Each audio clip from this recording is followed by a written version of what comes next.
ఎటువంటి కంటి సమస్యకైనా 100% ఆయుర్వేద పరిష్కారం సంజీవన్ నేత్రాలయ.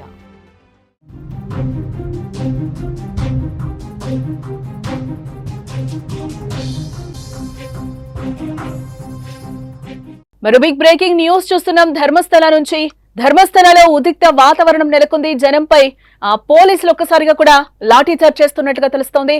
రెండు వర్గాల మధ్య గొడవ మొదలైంది. ధర్మస్థలతో పాటు వీరేంద్ర హెగ్డేపై కూడా తప్పుడు కథనాలు ప్రసారం చేస్తున్నారంటూ కూడా అక్కడ ఒక వర్గం ఆగ్రహం వ్యక్తం చేస్తోంది. మీడియాపై ఓ వర్గం కూడా దాడి చేస్తుంది. ఈ నేపథ్యంలో రెండు వర్గాల మధ్య కూడా రాళ్ల దాడి జరిగినట్లుగా మనకి బ్రేకింగ్ న్యూస్ లో సమాచారం అందుతోంది. ధర్మస్థలలో భారీగా ఇప్పటికైతే పోలీసులు మోహరించినట్లు కూడా మనకి సమాచారం అందుతోంది. అలాగే మీడియాపై కూడా ఓ వర్గం దాడి చేసినట్లుగా కూడా తెలుస్తోంది. అక్కడ విజువల్స్ లో కూడా మనం క్లియర్ గా చూడొచ్చు. పోలీసులందరూ కూడా అక్కడ మోహరించారు. ఒక రకమైన ఉద్రిక్త భరిత వాతావరణం అయితే అక్కడ నెలకొందని కూడా మనం చెప్పొచ్చు. ఎస్, అక్కడ 9వ రోజు 13వ రోజు కూడా 13వ ప్లేస్ లో కూడా ఎలాంటి అవశేషాలు కూడా ఇప్పటి వరకు దొరకలేదు. ఒక్కసారిగా కూడా అక్కడ జనంపై లాఠీ చార్జ్ చేస్తున్నారు. పోలీసులందరూ కూడా అక్కడ గుమిగుడి ఉన్నట్లుగా కూడా మనకి తెలుస్తుంది. ఒక రకంగా లాఠీ చార్జ్ చేస్తున్న సిచ్యువేషన్ కనిపిస్తుంది. ఇక ఇదే అంశానికి సంబంధించిన మరింత సమాచారం మా న్యూస్ ఎడిటర్ తిరుమల అందిస్తారు. ఎస్ తిరుమల్. జానకి, యాక్చువల్ గా ధర్మస్థలలో ఊహించని విధంగా ఇవాళ ఉద్రిక్త వాతావరణం నెలకొంది. రెండు వర్గాల మధ్య ఒక యుద్ధ వాతావరణం కొంతకాలంగా కొనసాగుతోంది. ఎందుకంటే మొదటి నుంచి ధర్మస్థలలో ఎటువంటి శవాలు లేవు. ఎవరైతే భీమా విజిల్ బ్లోయర్ ఉన్నారో అతను చేసిన ఆరోపణలన్నీ ఉత్తివే. గడిచిన 9 రోజులుగా తవ్వకాలు జరుగుతూ వస్తున్నాయి. 13వ స్పాట్ తర్వాత అయినా అక్కడ అస్థిపంజరాలు దొరుకుతాయని చెప్పేసి చర్చ జరిగింది.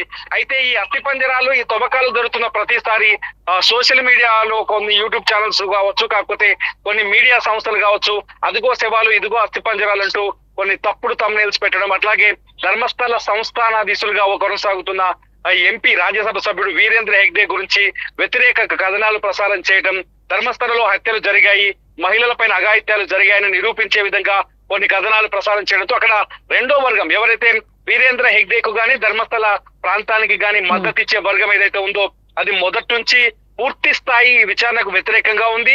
భీమాకు వ్యతిరేకంగా ఉన్నారు. అయితే భీమాకు అనుకూలంగా ఇంకొక వర్గం ఉంది. ఎప్పుడైతే సౌజన్య హత్య జరిగిందో 2012లో అప్పటి నుంచి సౌజన్యకి న్యాయం జరగాలని పోరాటం చేసిన కొన్ని ప్రజా సంఘాల నాయకులు కావచ్చు, కొన్ని హిందూ సంఘాలు కావచ్చు, భీమాకు అనుకూలంగా అక్కడ హత్యలు అత్యాచారాలు జరిగాయని ఆరోపిస్తూ వస్తుంది. ఆ వర్గం ప్రోద్బలంతోనే ధర్మస్థల విలువ తగ్గే విధంగా కొద్ది రోజులుగా ఎప్పుడైతే ఈ 100 శవాల వ్యవహారం వెలుగులోకి వచ్చిందో అక్కడికి వచ్చిన నాటి నుంచి ధర్మస్థలకి పర్యాటకుల సంఖ్య తగ్గింది, భక్తుల సంఖ్య తగ్గిపోయింది. ఇది కూడా అక్కడి ప్రజల్లో ఉద్రిక్త వాతావరణాన్ని క్రియేట్ చేసింది. అంతేకాదు ధర్మస్థలలో అనేక హోటల్స్, స్టేస్ ఉన్నాయి. ఇవన్నీ కూడా అక్కడ వ్యాపారాలపైన ప్రభావం తీవ్రంగా కనిపిస్తోంది. ఆలయ ప్రాశస్త్యం తగ్గిపోయింది. ఆలయానికి ఉన్న విలువను తగ్గించే ప్రయత్నం చేస్తున్నారు అనే ఆగ్రహంతో ఉన్న వర్గం ఇవాళ ఊహించని విధంగా అక్కడ మీడియా పైన, ముఖ్యంగా మీడియా గ్రూప్స్ పైన దాడులు చేసింది, దాడులకు ప్రయత్నించింది. అయితే ఈ దాడుల్లో ఆ మీడియాకు అనుకూలంగా ఉన్న వర్గం ఏదైతే వీళ్ళకు ధర్మస్థలకి శవాలు ఉన్నాయని చెప్పిన వర్గం, రెండు వర్గాలు ఏతున్నాయో రెండో వర్గం మొదటి ధర్మస్థల అనుకూల వర్గం పైన దాడి చేయడం, ధర్మస్థల అనుకూల వర్గం రెండో వర్గం పైన దాడి చేయడం, ఇరువురు మధ్య ఇటు మీడియా పైన కూడా ధర్మస్థల అనుకూల ఉన్న ప్రజలు దాడి చేయడం. భారీ ఎత్తున జనం ఒక్కసారిగా మనం విజువల్స్ లో చూడొచ్చు. భారీ ఎత్తున జనం గుమికూడి ఉన్నారు. అక్కడ ఆ మీడియా ప్రతినిధుల పైన అటాక్ చేసే ప్రయత్నం చేశారు, రాళ్లు విసిరారు. దీంతో అది కంట్రోల్ చేయడానికి పోలీసులు నానా తిప్పలు పడాల్సి వచ్చింది. లాఠీ చార్జ్ అయితే చేశారు. ప్రస్తుతం ధర్మస్థలలో సెక్షన్ 144 కొనసాగుతోంది.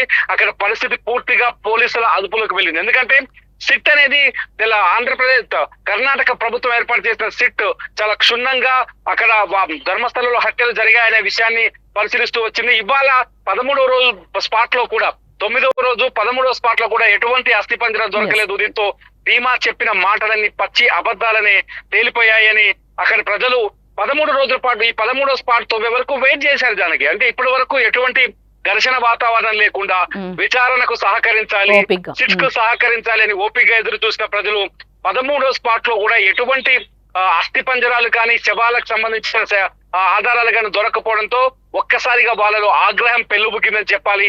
వాళ్ళు ఒక్కసారిగా తిరగబడ్డారు. మీడియా వల్లనే ధర్మస్థల ప్రాశస్త్యం తగ్గిపోయింది. మీడియా తప్పుడు కథనాలు ప్రసారం చేస్తుంది. ఇక్కడ కొందరు వ్యక్తులు, అంటే ధర్మస్థల పైన వ్యతిరేకంగా ఉన్న కొందరు వ్యక్తులు మీడియాని ఆశ్రయించి మీడియా ద్వారా ధర్మస్థల విలువను తగ్గించే విధంగా ఆదాయం, టెంపుల్ ప్రాశస్త్యాన్ని తగ్గించే విధంగా, టెంపుల్ కున్న విలువను తగ్గించే విధంగా కొన్ని మాట్లాడుతున్న మాటల్ని ప్రసారం చేయడం వల్ల టెంపుల్ పైన తీవ్రమైన ప్రభావం చూపిస్తుంది. 800 సంవత్సరాల క్రితం నాటి టెంపుల్ విలువను తగ్గించే ప్రయత్నం జరుగుతుంది. ఆ టెంపుల్ పాలక మండలిలో ఉన్న ఎవరైతే జైన్స్ ఫ్యామిలీ ఉందో, వీరేంద్ర హెగ్డే ఎవరైతే ఉన్నారో, ఈ హెగ్డే కు సంబంధించిన కుటుంబ సభ్యులపైన తప్పుడు కథనాలు ప్రసారం చేస్తున్నారు. ఇదంతా ధర్మస్థల పైన తీవ్రమైన ప్రభావం చూపించే ప్రమాదం ఉందనే ఉద్దేశంతో వాళ్ళంతా మొదటి నుంచి కొంత ఆగ్రహంతో ఉన్నారు. అయితే గవర్నమెంట్ విధించిన సిట్ ని ఒకసారి ఈ కేసుని పరిశీలించిన తర్వాత, తవ్వకాలు పూర్తయిన తర్వాత నిజాలు బయటకు వస్తాయి. ఆ తర్వాత ఏదైనా నిర్ణయం తీసుకోవాలని మొదటి నుంచి చెప్తూ వస్తారు. మనం కూడా చాలా సార్లు అక్కడి ప్రజల అభిప్రాయాలను తెలుసుకునే ప్రయత్నం చేస్తాము, వాళ్ళ అభిప్రాయాల్ని ప్రసారం చేసే ప్రయత్నం చేస్తున్న సందర్భంలో ఈ ఆగ్రహం మనకు కూడా కనిపించింది. చివరికి ధర్మస్థలంలో హత్యలేవి జరగలేదు అనే క్లారిటీ వచ్చినట్టుగా తెలుస్తోంది. ఎటువంటి శవాలకు సంబంధించిన అస్థి పంజరాలు దొరకలేదనే క్లారిటీ వచ్చినట్టు తెలుస్తుంది. ఇది రావటంతోనే ప్రజల్లో ఒక్కసారిగా ఆగ్రహం పెల్లుబిక్కింది. ఈ 15 రోజుల్లో ధర్మస్థలకి వచ్చే భక్తుల సంఖ్య కూడా భారీ ఎత్తున తగ్గిపోవడంతో ప్రజల్లో ఆగ్రహం, ఆవేశం అన్ని ఒకేసారి పెల్లుబికాయి. ఈ నేపథ్యంలోని దాడులు ఇవాళ లాఠీ చార్జ్ అంటే ప్రధానంగా తిరుమల ఒకటి ప్రధానంగా మీడియాపై దాడులు మనం ఏ విధంగా చూడాలంటారు? అంటే సాధారణంగా మీడియా ఎప్పుడైనా అక్కడ జరుగుతున్న సంఘటనని జరుగుతున్నట్టుగానే చూపించే ప్రయత్నం చేస్తుంది. జానకి, మీడియా ఎప్పుడు అంటే ఒక ఇన్సిడెంట్ జరిగినప్పుడు అంటే నిజాల్ని వెలికి తీయాల్సిన అవసరం ఉంటుంది. ఆ నిజాల్ని ప్రజలకి అందించే బాధ్యత మీడియా పైన ఉంది. కాబట్టి మీడియా ప్రసారం చేస్తున్న కథనాలు అక్కడ పరిస్థితులను బట్టి చేస్తూ వచ్చింది. కానీ ఇక్కడ ఒక సంఘటన ఏంటంటే, కొన్ని సోషల్ మీడియా ఛానళ్లు ఉద్దేశపూర్వకంగా సోషల్ మీడియా ఛానళ్లతో పాటు ఇతర రాష్ట్రాలకు సంబంధించిన మీడియా అంటే కర్ణాటకలో గానీ, ధర్మస్థలంలో గానీ ఈ రిపోర్టింగ్ గానీ చేస్తున్న ఎక్కువ అక్కడ మీడియా సంస్థలు చూస్తే కన్నడ మీడియాతో పోలిస్తే తమిళనాడు అట్లాగే కేరళకు సంబంధించిన మీడియా సంస్థల హడావిడి ఎక్కువగా కనిపించింది. అక్కడ తెలుగు రాష్ట్రాల నుంచి 1-2 మీడియా సంస్థలు మాత్రమే అక్కడికి వెళ్ళాయి. అందులో మనం కూడా వెళ్ళాం.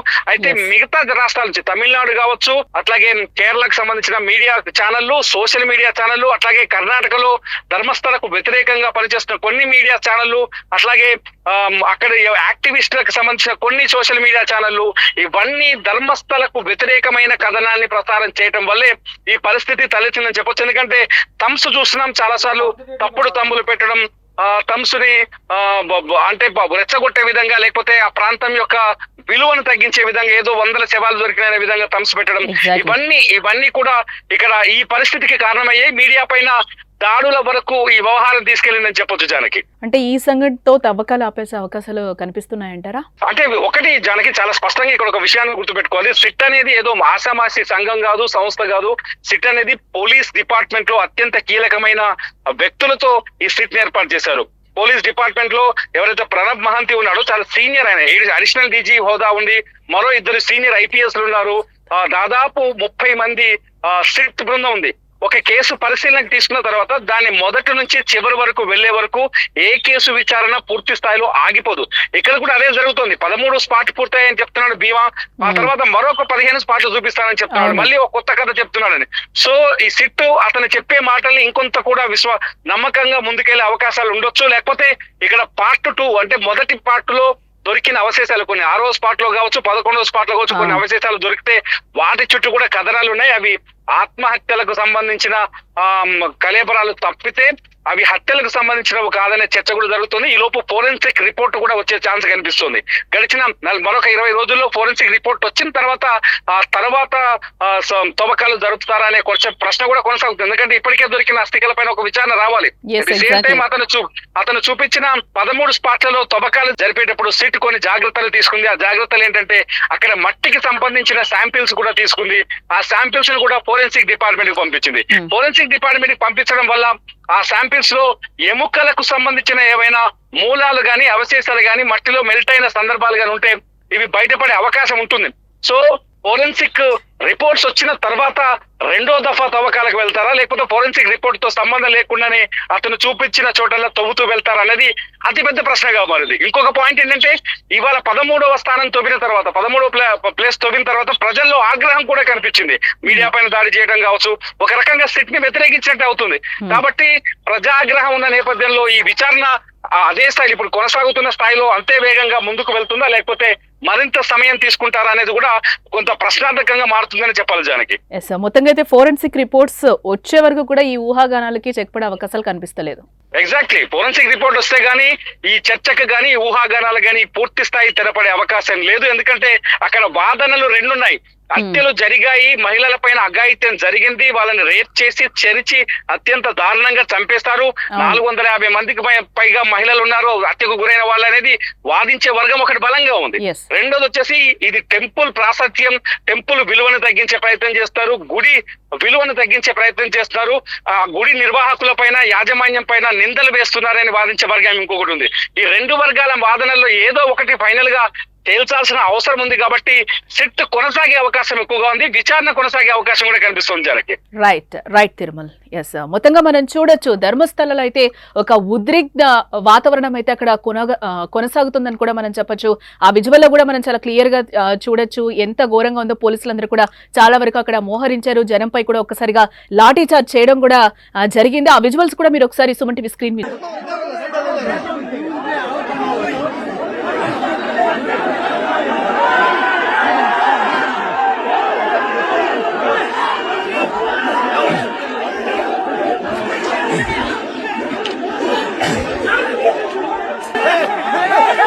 नहीं सुले वाले नंबर वोटर में नहीं सुले वाले ले आज चल रहे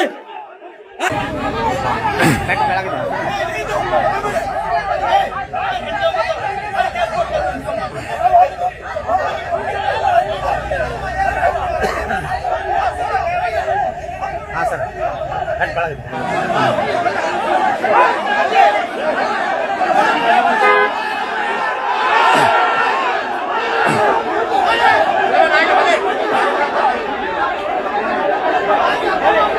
ధర్మస్థలలో ఉద్రిక్త పరిస్థితులు నెలకొన్నాయి. విజువల్స్ లో కూడా మనకి క్లియర్ గా కనిపిస్తుంది. పోలీసులందరూ కూడా అక్కడ చాలా వరకు మోహరించారు. అక్కడ జనాల్ని కూడా కంట్రోల్ చేయడం చాలా కష్టంగా మారిందని కూడా మనకి విజువల్ లో కనిపిస్తుంది. ఈ నేపథ్యంలోనే అక్కడ లాఠీ చార్జ్ కూడా చేశారు. అక్కడైతే రెండు వర్గాలుగా కూడా విడిపోయిన పరిస్థితి అయితే కనిపిస్తుంది. ధర్మస్థలకి అలాగే వీరేంద్ర హెగ్డే ఎవరైతే ఉన్నారో వారికి సపోర్ట్ గా చేస్తూ వాళ్ళ మీద అయితే మీడియా అసత్య ప్రచారాలు చేస్తుంది అంటూ కూడా అక్కడ ఒక వర్గం రెచ్చిపోయిన పరిస్థితి కనిపిస్తుంది. ఈ నేపథ్యంలోనే యూట్యూబర్స్ కావచ్చు అలాగే మీడియా ఛానళ్ల మీద కూడా ఒక వర్గం ఈ రోజు దాడి చేసినట్లు కూడా తెలుస్తుంది. అసత్య ప్రచారాలు ప్రసారం చేస్తుంది, నెగిటివ్ ఇన్ఫర్మేషన్ అంతా కూడా బయటకి వెళ్తుంది, ధర్మస్థల ప్రాశస్త్యాన్ని అంతా కూడా నాశనం చేస్తున్నారు అనే విధంగా ఒక వర్గం అయితే కూడా ఈ రోజు మీడియా ఛానళ్ల మీద అయితే దాడి చేసిన సిచ్యువేషన్స్ అయితే అక్కడ మనకి కనిపిస్తున్నాయి. ఈ నేపథ్యంలోనే అక్కడ లాఠీ చార్జ్ కూడా చేయాల్సి వచ్చిందని కూడా పోలీసులు కూడా ఒక సైడ్ నుంచి చెప్తున్నారు. ఈ రోజు ఏదైతే 9వ రోజు 13వ ప్లేస్ లో కూడా ఈరోజు ఎటువంటి అవశేషాలు కూడా దొరకని పరిస్థితులు కనిపిస్తున్నాయి. గత 15 రోజుల నుంచి కూడా అక్కడ ప్రజలు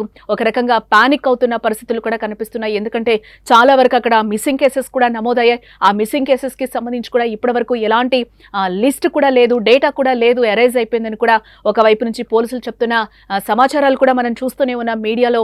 సో దీనికి సంబంధించి కూడా చాలా వరకు ఆ బీమా చెప్పిన మాటలు కూడా ఈరోజు అబద్ధమా అనే క్వశ్చన్స్ కూడా ఈ రోజు రేజ్ అవుతున్న పరిస్థితులు అయితే కనిపిస్తున్నాయి. తవ్వకాలైతే సిట్ ఇంకా కొనసాగించే అవకాశాలు అయితే కనిపిస్తున్నాయి. ఏదైతే అసత్య ప్రచారాలు చేశారో దానికి సంబంధించి ఈరోజు మీడియా మీద కూడా ఈరోజు దాడి జరిగినట్లు కూడా ధర్మస్థలలో మనకి తెలుస్తోంది. అక్కడ రెండు వర్గాల మధ్య అయితే గొడవ మొదలైంది. ఒక వర్గానికి సంబంధించిన వాళ్ళు ఈరోజు దాడికి తెగబడినట్లుగా కూడా తెలుస్తోంది. ఈ దాడిలో 3 పర్సన్స్ అక్కడ కొంచెం గాయాలైనట్లుగా కూడా మనకి తెలుస్తోంది. ప్రధానంగా ఈ దాడిలో అజయ్ అలాగే అభిషేక్ కంచన్ అలాగే సంతోష్ అనే వ్యక్తులపై 5 గంటల ప్రాంతంలో ధర్మస్థల అలాగే మంగళ రూట్లో అయితే ఈరోజు దాడికి తెగబడినట్లుగా కూడా ఒక వర్గం మనకైతే సమాచారం అయితే అందుతోంది. ఈ నేపథ్యంలోనే అక్కడ ఉద్రిక్త పరిస్థితులు నెలకొన్నట్లుగా కూడా మనకి సమాచారం అందుతోంది. ఆలయ ప్రతిష్టను దెబ్బతీస్తున్నారంటూ కూడా కొంతమంది ఒక వర్గం అయితే మీడియా ప్రతినిధులపై అక్కడ దాడి చేసినట్లుగా కూడా మనకి తెలుస్తోంది. ఈ నేపథ్యంలోనే అక్కడ 144 సెక్షన్ కూడా అమలవుతున్నట్లుగా అయితే మనకి బ్రేకింగ్ న్యూస్ లో సమాచారం అందుతోంది.